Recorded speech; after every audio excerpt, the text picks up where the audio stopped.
Dress. ഇവളാണ് വലിയൊരു സംഭവം. ഇവളുടെ ഡ്രസ്സ് എല്ലാവരും നോക്കി. ഇത് ഇവളാണോ ഇവനാണോന്ന് ആർക്കും അറിയില്ല. ഈ ഒരു ഡ്രസ്സ് ഓൺലൈൻ ബിസിനസ് ചെയ്യുന്ന ആൾക്കാരുണ്ടെങ്കിൽ സൂക്ഷിച്ചോ. ചിലപ്പോൾ ചെരുപ്പ് വിൽക്കുന്ന ആൾക്കാർക്കാണെങ്കിൽ വേറെ വല്ല കഴിച്ചു.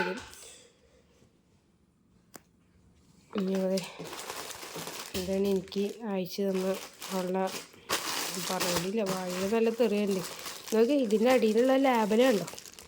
ഇത് മുകളിലുള്ളത് എൻ്റെ ലേബല്, അടിയിലുള്ളത് ഏതോ ഗുജറാത്തുകാരെ പറ്റിച്ചിട്ടുള്ള ലേബലാണ് കാണുന്നത്. അതും കൂടെ മാറ്റാൻ നേരില്ല. ആ കവറേപ്പാടെ എനിക്ക് അയച്ചു തന്നേക്കണം. ഇതൊന്നും ശ്രദ്ധിക്കാൻ കൊറിയർ പാർട്ട്ണർമാർക്കും കഴിവില്ലാണ്ടായി പോയില്ല.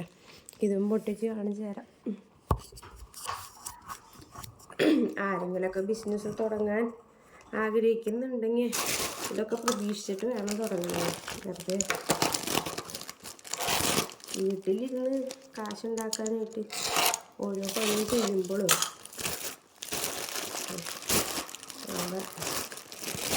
ഓരോ ആൾക്കാരെ ഉണ്ട ആരോ പറ്റിച്ചിട്ടുള്ളത്. ഇത് ഉണ്ടോ അഡ്രസ്സ് ഉണ്ടോ?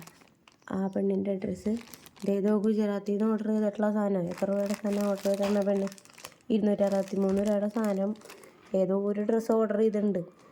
അത് അവർക്ക് എന്തിട്ടാണ് അവർ കയറ്റി അയച്ചു കൊടുത്തിട്ടുണ്ടാവുക. ആ കവറും കൂടെയാണ് എനിക്ക് അയച്ചു തന്നേക്കണേ.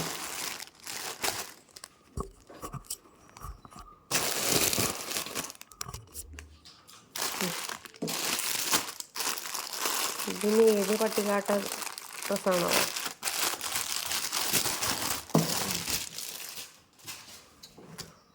ഓ, ഇത് പിന്നെ എന്തോ ഭാഗ്യത്തിന് ഇട്ടതാണ് ആർക്കറിയാം. ഓ, ഇത് പിന്നെ ഇത് വെറൈറ്റിയാണ് ചേട്ടാ.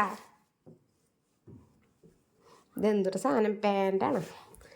ഇത്ര ഒരു ടോപ്പ് അയച്ചു തന്ന സ്ഥിതിക്ക് ഒരു പാൻറ്റും കൂടെ അയച്ച് കിടന്നോട്ടെ എന്ന് വിചാരിച്ചിട്ടായിരിക്കും പാൻറ്റ് അയച്ചു തന്നേക്കണം. എന്താ പറയണ്ടേ?